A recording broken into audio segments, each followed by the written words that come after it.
থাকলে মিডিয়া না হবে এই করবো সেই করবো।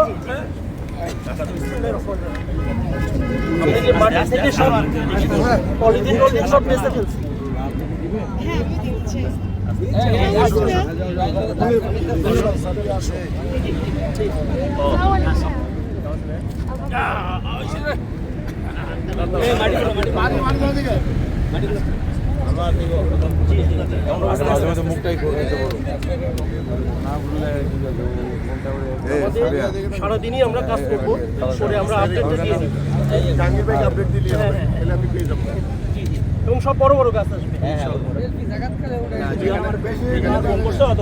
পারমিশন নিয়ে নিছো যেখানে ভেঙে গেছে ওই জায়গাগুলো। চলো চলো চলো চলো চলো। Thank you. সব ছবি দিয়ে আছে, সব ছবি দিয়ে আছে।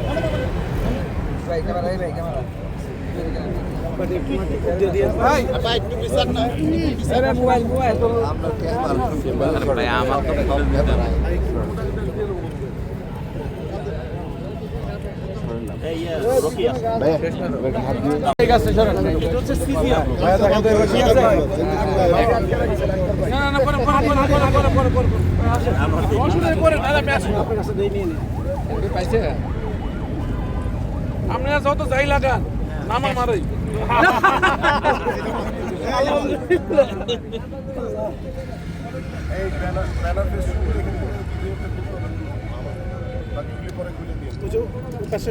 মাটি এদিকে দেন পাইনি। হ্যাঁ রকি ওই যেটা বললো সব ভিডিও করে আমরা পাঠাবো, আমি দিয়ে দেবো। স্তূপে পরিণত ছিল, আজকে এটি একদম পরিষ্কার পরিচ্ছন্ন, আগের সেই স্বরূপে ফিরে এসছে। এবং গতকাল আমি বলেছিলাম যে আমাদের এই জনসমুদ্রের মাধ্যমে কিছু গাছপালা নষ্ট হয়েছিল, কিছু গাছপালা ভেঙে গিয়েছিল। আমরা দলীয়ভাবে সিদ্ধান্ত নিয়ে ঢাকা মহানগর উত্তর বিএনপি আজকে সকাল থেকে আমাদের প্রত্যেকটি 300 ফিটের যে আইল্যান্ডগুলো রয়েছে সেখানে আমরা যে গাছগুলো ক্ষতিগ্রস্ত হয়েছে সেখানে আমরা নিম গাছ সহ বিভিন্ন ফলজ গাছ সহ বিভিন্ন ফুলের গাছ আমরা লাগাচ্ছি। এবং সারাদিন ব্যাপী আমাদের ইতিমধ্যে আমরা নার্সারি থেকে প্রায় 200 থেকে 300 গাছ আমরা সংগ্রহ করেছি এবং প্রয়োজনে এই গাছগুলো লাগানোর পরেই যদি আরও গাছ কোথাও যদি ফাঁকা থাকে, সেখানে গাছ যদি ভেঙে থাকে, সেখানেও আমরা পর্যায়ক্রমে আজকে সারাদিন ব্যাপী আমাদের এই বৃক্ষরোপণ কর্মসূচি চলবে। এবং আমাদের এই বৃক্ষরোপণের মাধ্যমে আমরা যে বিষয়টি বলতে চাই যে সব কিছুর ঊর্ধ্বে হচ্ছে আমার বাংলাদেশ, সবার আগে বাংলাদেশ। সেই সবার আগে বাংলাদেশকে সৌন্দর্য বন্ধন করে রাখার জন্য আমাদের দলের পক্ষ থেকে, আমাদের মাননীয় ভারপ্রাপ্ত চেয়ারম্যান জনাব তারেক রহমানের পক্ষ থেকে, আমাদের বাংলাদেশ জাতীয়তাবাদী দলের প্রত্যেকটি নেতাকর্মীদের পক্ষ থেকে আমরা আমাদের সামাজিক যে দায়বদ্ধতা রয়েছে সেই দায়বদ্ধতা থেকে আমরা আমাদের এই ধরনের সামাজিক কার্যক্রমগুলো বিগত সময়ে আমরা করেছি এবং আগামীতেও আমরা এই কাজগুলো অব্যাহত রাখব।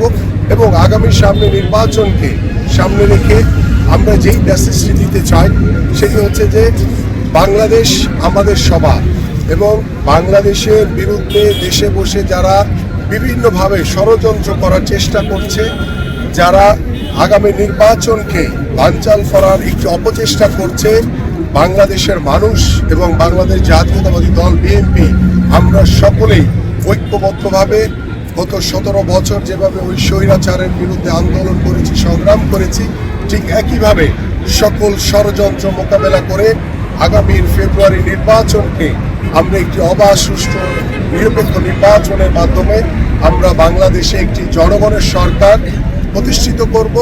এবং আমরা কোনো প্রতিশ্রুতি নয়, আমাদের মাননীয় ভারপ্রাপ্ত চেয়ারম্যান জনাব তারেক রহমান বলেছেন যে we have a plan for the people, for the country. So আমরা সেই কাজগুলো, যেই পরিকল্পনাগুলো আমরা হাতে নিয়েছি সেই পরিকল্পনাগুলো আমরা পরিপূর্ণভাবে বাস্তবায়ন করতে চাই। আমরা কোনো কিছু লোক দেখানোর জন্য না, কোনো রাজনৈতিক স্বার্থ রক্ষার জন্য না, আমরা মানসিকভাবে আমরা বাংলাদেশ জাতীয়তাবাদী দল বিএনপি বদ্ধপরিকর যে আমাদের সকল কর্মকাণ্ড হবে এদেশের সাধারণ মানুষের জন্য, আমার প্রিয় বাংলাদেশের জন্য।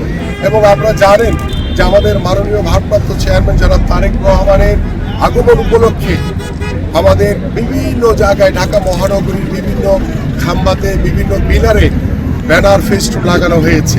এই কর্মসূচিটিও আমরা হাতে নিয়েছি ইতিমধ্যে, যে আমাদের ঢাকা মহানগর উত্তরে যেখানে যেখানে আমাদের ব্যানার ফেস্টুন লাগানো হয়েছে সেই ব্যানার ফেস্টুনগুলো আমরা খুলে আমরা আমাদের চিরাচরিত যে ঢাকা শহর সেটিকে আবারও আগের জায়গায় আমরা ফিরে আনতে চাই।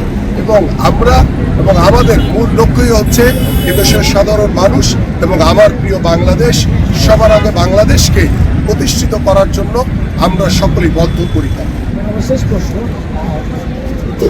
বর্তমানে সামনে তারেক রহমান দেশে আসার পরে আমরা গত দুদিন ধরে দেখছি সেখানেই যাত্রা যেমন হচ্ছে শুরু গেলে হচ্ছে তার বাবার খবর জিয়ারতে গেলে উচ্চ করা শুরু হচ্ছে, সেখানে হচ্ছে তার নিরাপত্তা নিয়ে এক ধরনের একটা সংখ্যা আবারও সৃষ্টি হচ্ছে।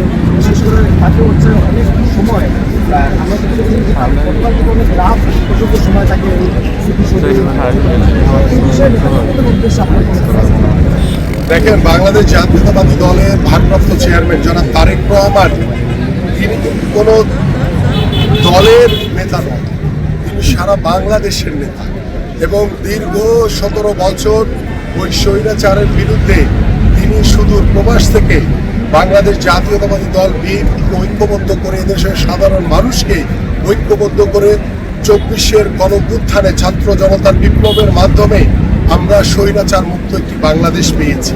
এবং আমাদের মাননীয় ভারপ্রাপ্ত চেয়ারম্যান জনাব তারেক রহমানের ঐতিহাসিক স্বদেশ প্রত্যাবর্তন উপলক্ষে এই 300 ফিটের রাস্তা এবং সারা বাংলাদেশ থেকে আগত মানুষের যে জনসমুদ্র তৈরি হয়েছিল, সেখানে কিন্তু শুধু বাংলাদেশ জাতীয়তাবাদী দলের নেতাকর্মীরা ছিল না, সেখানে বাংলাদেশের আপামর সাধারণ মানুষ সকলে উপস্থিত হয়ে প্রিয় নেতাকে এক নজর দেখার জন্য, তাকে বরণ করে নেওয়ার জন্য সকলে উপস্থিত হয়েছিল। এবং তিনি যেখানেই যাচ্ছেন শুধু আমাদের দলীয় নেতাকর্মী নয়, এখানে সাধারণ মানুষ থেকে শুরু করে ছোট ছোট বাচ্চারা, আমাদের নারীরা, পরিবারের সদস্যরা, তারা স্বতঃস্ফূর্তভাবে চিৎকার করে আমাদের প্রিয় নেতাকে বরণ করে নিচ্ছে। এটি তার প্রতি, জিয়া পরিবারের প্রতি মানুষের যে ভালোবাসা, মানুষের যে আন্তরিকতা, এটারই প্রতিফলন। সো এই যে বাঁধ ভাঙা জোয়ার, এই বাঁধ ভাঙা জোয়ার আটকানোর মতো ক্ষমতা আমাদের কারো কাছে নেই। মানুষের ভালোবাসায় তিনি সিদ্ধ রয়েছেন এবং আমি বিশ্বাস করি ওনার নিরাপত্তা, ওনার যে দায়িত্ব, এটা বাংলাদেশের জনগণ ইতিমধ্যে হাতে নিয়েছে এবং বাংলাদেশের মানুষই তাকে পরিপূর্ণভাবে নিরাপত্তা প্রদান করবে বলে আমরা বিশ্বাস করি ইনশাআল্লাহ।